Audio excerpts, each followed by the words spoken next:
You didn't have to follow Carlton to adopt Ken Hunter as a hero during the 1980s.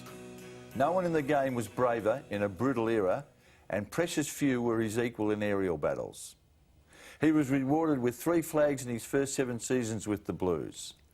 Sadly, his career and his life unravelled in his last 2 years. At 61, life is good again for the Carlton champ. Welcome, Ken. Thanks, Mike. Good to be here. You were a long time coming to Melbourne, weren't you? You were 1 month shy of your 24th birthday when you started with the Blues. Yeah, I did. I was like everybody else over in WA. We all used to watch the winners, and we all wanted to go to Victoria. That's where the best footballers were, and that's where you wanted to play. Unfortunately, I had a few injuries along the way, and I had a number of clubs that were chasing me, but they just dropped off after each of the injuries. Well, I know North were keen, and in typical fashion, Ronnie Joseph pulled the serviette out and made a proposition to you. Do you remember the details of that? I did. I think, obviously, North, back in those days, they had a lot of West Australian boys there.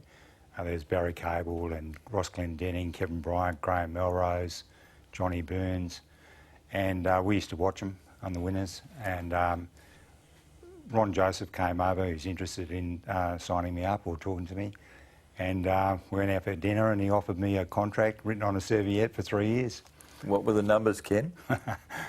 33, 33, 33. So 100 grand for 3 years in the late 70s.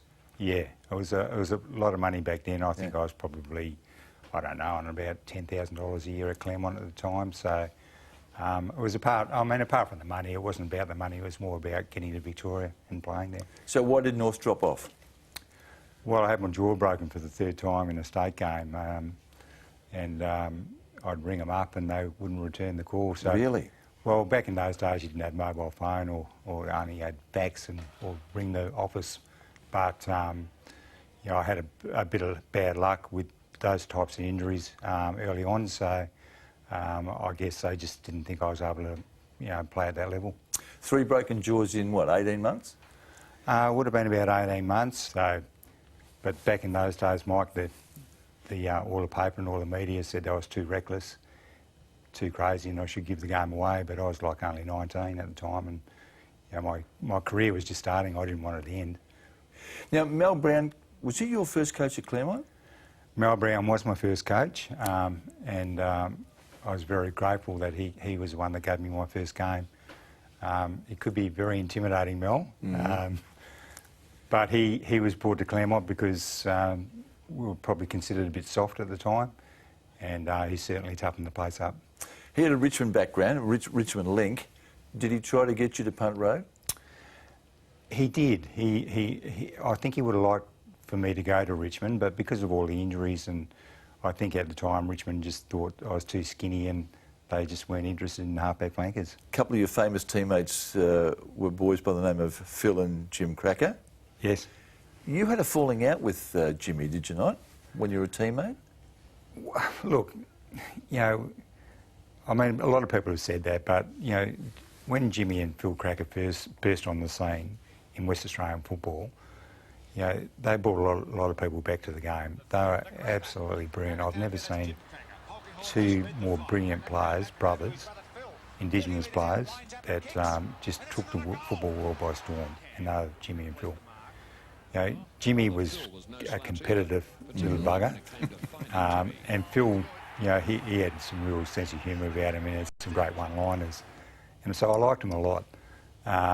But there's one day at training where I'd beaten Jimmy to the ball a few times, and he didn't like it. And as we got up, from one particular contest, he was about to throw a punch, and so I threw a punch back, and so yeah, there's a big punch on at training, and they called it off, and they called training off. Called training off. Yeah. Went into the showers, sort of was all settled down. Jimmy came in and he wanted to keep it going. In the shower? In the showers. And a good mate of mine, Johnny Inier at the time, tried to intervene, and he copped one across his eye. And did he? Yeah, and so Jimmy then wanted to go on with it, and out in the Oval with me and Phil and Johnny and him. So thankfully, things sort of settled down. 1981, your first year with the Blues. My memory, I knew you then. You were shy, I reckon, and almost a bit intimidated by Melbourne, as my memory is. When you arrived at Carlton, and as good as they were they welcoming? Did they give you the impression that you were going to have a spot there? Look, I think initially, you know, when I first came over, we ran up and down these hills for a couple of hours, and I was exhausted, and I was about to, you know, crawl to my car and drive off, and I hear this voice next to me go, "Hey mate, where are you going?" And I looked across, and it was Mark McClure. And I said, "Well, I'm going home." He goes, "No, you're not, follow me." So we went straight to the nearest pub. And then after training, all the other boys, they all went to the pub. There they were, you know, having a beer. They had no idea who I was. They couldn't care less about what your reputation was anyway. I mean, you had to prove yourself. So, but you know, it wasn't easy. I mean, they were a pretty tight group, so they weren't about to let any interstater come in easily. How was Trevor Keogh's welcome? Well, Trevor, I mean, he's a great bloke and he can't remember it, but he said to me, "Oh, what position do you play, mate?" And I said, "Well," this is at the pub. And he goes, "Oh, well," I said, "half-back flank." And he goes, "Well, good luck. There's only about 5 All-Australians in the back line." They called you Roy, didn't they, at the Blues? Yeah. What's the origin of that? Well, they had like a family day in one of the suburbs out in Melbourne, and the compere at the time got up and said, "I'd like to introduce Carlton's latest recruit, Roy Hunter from South Australia." So he got that badly wrong. But You wouldn't want to have come over with a big head? No, absolutely. How would it have been 6 months later when you were best and fairest in your first year in a Premiership team? Look, that was amazing, Mike, because you know, all you want to do is come over and prove yourself in playing in the best competition. But to be able to, you know, play in a grand final in your first year against probably, you know, the greatest rival, Collingwood, at the MCG with 115,000 people was just an unbelievable experience. How'd you go? Look, yeah, not too bad. I think obviously, you know, you when you walk up that race and, you know, you can hear the crowd, and then you get out in the ground and you hear this almighty roar, and you look up and you think, yeah, this is what it's all about. And Nerves or not? I wasn't too bad. No, I was pretty good actually. Played on Peter Dacos, and Dakes was a bloke that was tough to play on because he only had to get 2 or 3 kicks and he could, you know, turn the game. So the concentration levels to play on a ball like him were extreme. You talked before about the broken jaws. I'm interested in concussion because the way you played your footy, it was just fearless. And I mean, in that era, if you were in front going for a mark, you knew you'd get a belt in the head, didn't you? Were you concussed in the strict sense a lot of times? Look, I reckon, I was trying to think about it the other day, I reckon there was probably 3 or 4 times where I was completely knocked out, carried off in the stretcher. And there's probably, I reckon, at least 15 to 20, maybe more, where, you know, you've been hit in the back of the head or hit on the ground, where you just play on memory, and eventually you come good. And that certainly happened in the grand final in '82. Jimmy Jess cleaned me up early. And accidentally or deliberately? I was there to be taken out, and he did it, you know, and so fair enough. But I was taken off, and I can't even recall coming back on the ground until probably I came on after, I don't know, 20 minutes on the bench, I guess, and I don't recall going back onto the ground until half time, when I sort of had about 15 minutes just to be able to realise where I were. That marking, the way you attacked the footy, and certainly the stuff in the air, were you like that as a kid? Was that just natural to you, to sort of, you saw the ball and you just wanted it? Yeah, pretty much. I guess I just learnt early on, I guess, that, you know, to play footy, that if you wanted to play well, you want to be, you know, in the best players, you just had to get the footy, and I was a reasonable mark. So, well, you're reasonable. Reasonable mark. So I guess that I just had the attitude that, you know, if the ball's there to get, just try and get it and don't worry about the consequences. Now, I heard this fanciful story yesterday, Ken. Yes. That the year you won Mark of the Year, I think it was 1983? 83, yep. Yeah. You won Mark of the Year, and a bloke called Bazasto, your teammate, rang Channel 7 and complained about it. Is that true? It couldn't possibly be true, could it? Well, Buzz wouldn't do something like that, would he, Mike? He's a great fella. No, I took Mark of the Year on Channel 7. It was probably wasn't a spectacular mark, but it was probably one of those where you're going back with the fly of the ball. Buzz took one in on the ABC and won Mark of the Year, and I think he might have won a bike. And he wasn't too happy because I won a car. And he rang up and thought that his mark was better, allegedly. So he did ring? I don't know for sure, Mike, but you just told the story. Well, I can't say that you've refuted it. You weren't bad forward, actually. When in my research, you kicked plenty of goals. You kicked 5 or more goals 9 times in your career. Did you know that? No, that's a surprise. And funny, again, talking about concussion, I'd never played up forward before, and it was in 1983, and we were playing at Victoria Park. And I went up for a mark and got hit in the back of the head by Graham Teasdale. So I was knocked out, gone in at half time, and they decided, put him up forward. So ended up going up forward and we kicked 3 goals and we ended up winning the game. So from that point on, I think LA might have found themselves a forward. You won the goal kicking one year at Carlton. I did, yeah. 83. I ended up kicking 43 for the second half of the year. That was after Victoria Park. So I ended up playing up forward, which wasn't probably where I was best suited, but had. You had 4 grand finals and 3 flags at the end of 1987. What happened then? Your career just seemed to go off the rails and you were gone less than 2 years later. Look, I think 87, we won the flag under extreme sort of circumstances. We lost the grand final in 86 against Hawthorn badly. 87, we had Peter Motley, who was badly injured in a car accident. Desi English had cancer. And we played Hawthorn again in 87, and we were able to turn it around and we won that game, and we won it really well. 88, things started to go off the rails a little bit, For the team or you? Oh, for the both? team. For team and for both. We probably weren't playing as well as what we could.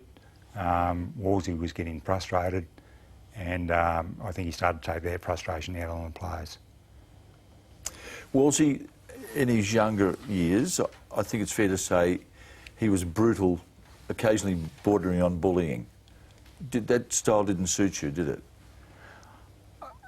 I don't react to that type of coaching myself personally, and I don't know many players that really do, to be honest. But Wolsey, he could be brutal, unrelenting, uncompromising, all those things, savage at training, but also in what he might say to the players. And I think that he was getting frustrated throughout 88, and then probably halfway through that year, I was dropped for the first time in my career. How'd you cope with that? Well, I copped it sweet, which you do, but I went back and played in the 2s, and it just became a roller coaster after that. I started taking sleeping pills. I wasn't sleeping. All I wanted to do was sleep. So I just trained harder and harder. The harder I trained, the worse I got. Just got to the point where I thought I was going insane. Didn't know what was wrong with me. Didn't know who I was anymore. Couldn't focus on the footy. Tried to play, but I was just in and out of the side. Got to a game in Brisbane. We were playing at Carrara, and I had about 8 sleeping pills. Couldn't sleep all night. Got up. It was one of those windy, hot, 30 degrees, humid days. Ran out on the ground, and I was out there, but I was in a horror movie. I didn't know where I was or what was going on. I knew I was in trouble after that, big trouble. So I didn't know what to do. I didn't know what was going on. I didn't want to tell anyone because, back then it could have been seen as a weakness in your character. Didn't want to admit to it. Did you know that you had a mental issue? No, I had no idea what it was. I knew it was something bad, but I didn't know what it was. Fortunately, after that, I got back to Melbourne. I thought I didn't know what to do, and I thought, So I rang up an old doctor at Carlton, a guy called Richard Ward, and I went and saw him, and he sent me straight to a psychiatrist, and they sort of explained what it was, and so at least I knew what I was dealing with, because I had no idea. But I still couldn't accept it. I couldn't accept the fact that I had to take medication. Couldn't accept the fact that I couldn't see it, I couldn't touch it. I didn't understand it. I didn't want to know about it, and I thought I could beat it. I've beaten everything else in my lifetime at various times, and as tough as the things have been, and I thought I could get through this. But the harder I tried, just the worse and worse it got, and I was just got into a really dark place, Mike, that I just didn't know that I was ever going to get out of. Mm. Were you admitted to the Melbourne Clinic? I was. Yeah. I came back. Carlton were playing in the preliminary final. We're in 1988? In 88. Yep. And the club, they flew me up to Gold Coast because people were asking questions about where where was he, and I think they obviously wanted to protect me, so I flew up to the Gold Coast with my wife Mandy, and the preliminary final was on, and I was just walking around the streets of Gold Coast. I couldn't listen to the game, because if Carlton had got through and played in the grand final, I just don't know what would have happened after that. I don't even know what I would have been here. That's how bad it was. Gee. So the issue is, sounds like it was centred entirely on football, but were there other issues in your life that were contributing to that? No, not really. I think initially it was probably football, but as it went on, then it just got bigger and bigger. That things become bigger. It's all about your life and who you are, and you beat yourself up, and it becomes more than just football. Well, what was Mandy saying?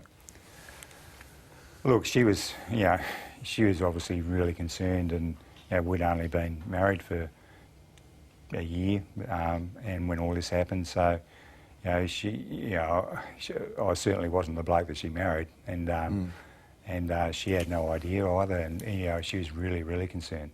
You said a couple of moments ago that you don't know what would have happened had the Blues made the grand final. What did you mean? Well, I was probably was suicidal at the time. Did you know you were? Can you remember those thoughts in your mind? Yeah, I can. I do. I remember it vividly, and I think that I got to the point where the options were either go through the floor or you do something about it. So I took myself back to the Melbourne Clinic and had some further treatment. But at the end, Mike, I thought, we don't know how our career's going to end. You can't say how and when, but that's not the way I wanted it to end. So I sort of set myself, I was lucky I had another year on my contract. That's for 89? For 89. Yep. And I said to Mandy, I said, I'm going back. She goes, no, you're not. I said, I've got to go back. I don't want to finish like that. It's not the way I want to finish my career. As long as I go back and play one game, I'd be happy. So I just rocked up to training. No one said anything. Don't know if they knew what happened, but I just went on and I was able to play the one game. But surely people at the footy club, I mean, you're a decorated triple premiership player who's clearly having some issues in his life, major issues in his life. Didn't they come to you? Didn't they sort of want to help or sort of uncover the reason? Look, Mike, I'm sure they did, but I think back in those days, talk about mental illness back then, people were just, whoa. There was a stigma, wasn't there? There was a stigma. Yeah. They probably didn't know how to approach people to talk about it. So I kind of understood why perhaps people didn't want to approach you, but I was also surprised that no one did. Yeah. But I just rocked up and it was like nothing happened. And so in 88, Ken, when Wolsey was the coach, and clearly there was some tension between the coach and you, did he come to you? Did he try to sort of unravel the mystery? No, no one did. The doctors, the coach, the reserves coach, the coaching staff, nobody. And I didn't mind. I mean, it was probably a personal battle for me to get through, and so I didn't feel like I wanted any help anyway, or needed help, that I could do it myself once I understood where I was at. Did you admit yourself? Did you have yourself admitted to the Melbourne Clinic, or did Richard Ward facilitate that? He facilitated my initial contact with a professional person, which is what I needed to see at the time. Did you fall out of love with footy? I don't think I ever fell out of love with footy, because that was, that's all I wanted to do as a kid, play footy. Probably fell out of love with the systems, the structure, the way that, you just want to play, the enjoyment of playing footy, what you did as a kid, to be able to enjoy football and go out there and perform and come off and enjoy that camaraderie with your mates and feel like that you've really achieved something. So no, I never fell out of love with the game. Ken, do you think if your career had have gone the way you wanted it to, and you'd played 2 more years and you'd played the footy that you were expected to play, do you think the mental issues would have still surfaced? I don't know. I mean, how do you know, Mike? How does anyone know? Because lots of blokes as good as you, the elite level of footballers, they've had to cope with similar stuff, haven't they? Well, they have, and I didn't know that. I suspected it. As you know, Caroline Wilson rang me up. Yep. You were brave, I must say. I compliment you on your bravery. At that time, players didn't talk about their mental demons, did they? No, they didn't. And when Caroline rang me up and asked whether I'd be prepared to talk about it, I mean, I had to think long and hard about it. I had to talk to my family. I spoke to David Parkin, who I respect greatly. Spoke to my place of employment, Carlton United Breweries, as to whether there's going to be any issues. I was that worried. But I felt that, I had to, if I didn't talk about it when I had the chance to talk about it after Caroline rang me, that it might be something that I regret, because it was something I wasn't ashamed of. It was something that I wanted the AFL to know, that there's an underlying issue here that they should be aware of, and I wanted people in society to understand that, look, it just doesn't happen, with general people in society as well, but it also happens within sport. And after the story broke, I was really surprised, just how much media attention then came my way. I wasn't prepared for it. And then a number of other players rang me and said they'd been through, their own similar stories. So then I knew that, it was bigger than what I thought. So there's no recurrence. You haven't been in any situation since football where you've been worried about how you were going? Yeah, no.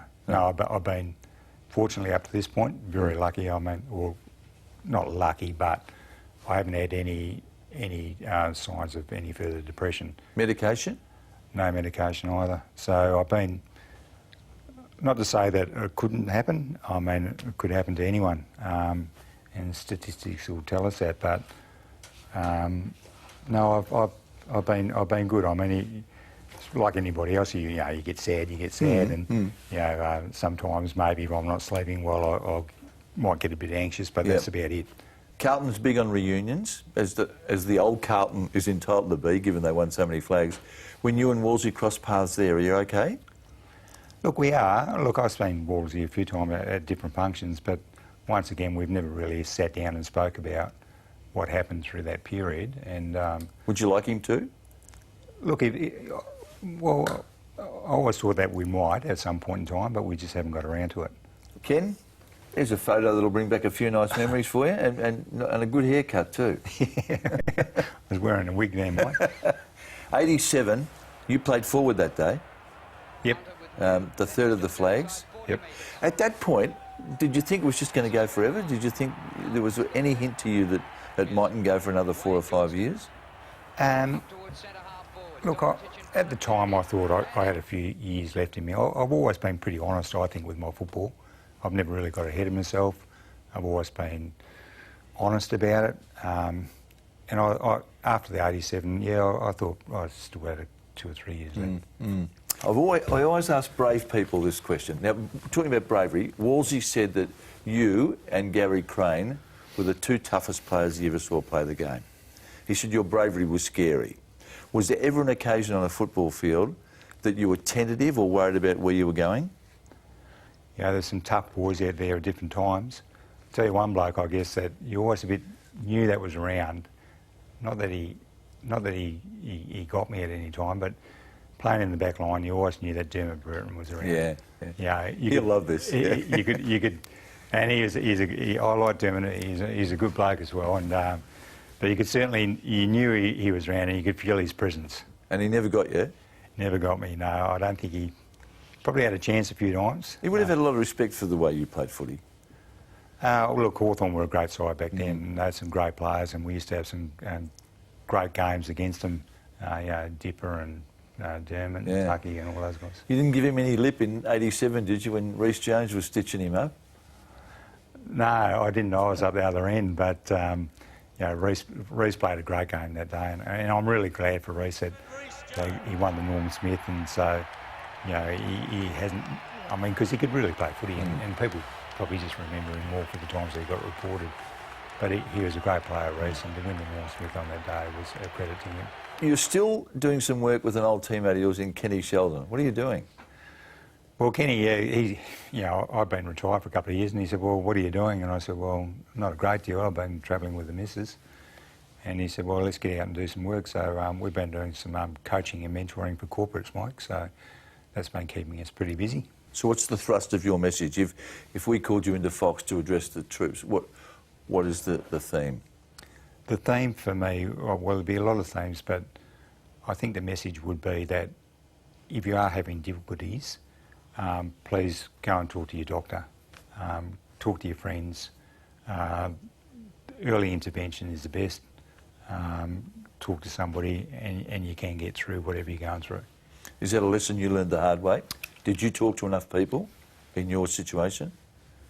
No, I didn't talk to people because I thought I was a big tough footballer. I can get through this, don't need any help, don't need any medication, I can do it on my own. And I think that's the hard lesson I learnt. You were a great player, mate, and I can honestly say that those of us who didn't necessarily have a deep affection for Carlton love watching you play. Every time you're on the ground, there was a highlight coming. So it's great to see, and it's great to see you in such good health. I appreciate it, Mike. Good on you. Thanks, Kenny. What do you reckon, fellas?